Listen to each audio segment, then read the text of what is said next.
সিজদাতে মাথা রেখে এই আল্লাহর দুইটি নাম যদি আপনি বেশি বেশি করে পাঠ করতে পারেন, তাহলে আপনি যে কষ্টে আছেন, পেরেশানিতে আছেন,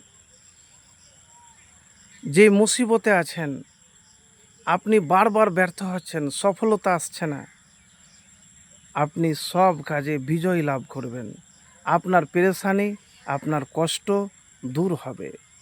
এটি আমার কথা নয়, প্রিয় ভাইরা আমার, রসুলুল্লাহ সাল্লাল্লাহু আলাইহি সাল্লাম এই সিজদার মাধ্যমে আল্লাহর এই দুইটি নাম পাঠ করেছিলেন বেশি বেশি।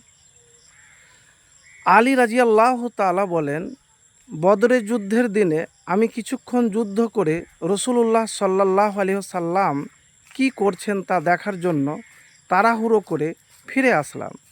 এসে দেখি তিনি সাজদারত অবস্থায় রয়েছেন এবং শুধু বলছেন, ইয়া হাইয়ু ইয়া কাইয়্যুমু।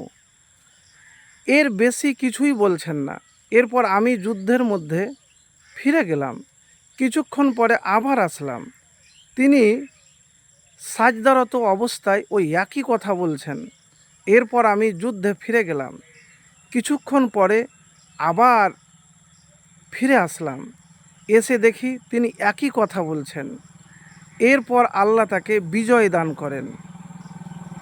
তাহলে বোঝা যায়, যখন আপনি কঠিন বিপদে বারবার ব্যর্থ হচ্ছেন, অসহায় অবস্থায়, যদি এই সিজদাতে আল্লাহর নামটি বেশি বেশি করে পাঠ করতে পারেন, আপনি সফল হবেন। দুনিয়াতে আপনার যত রকমের কষ্ট, পেরেশানি, দুঃখ সব জীবন থেকে দূর হবে ইনশাআল্লাহ।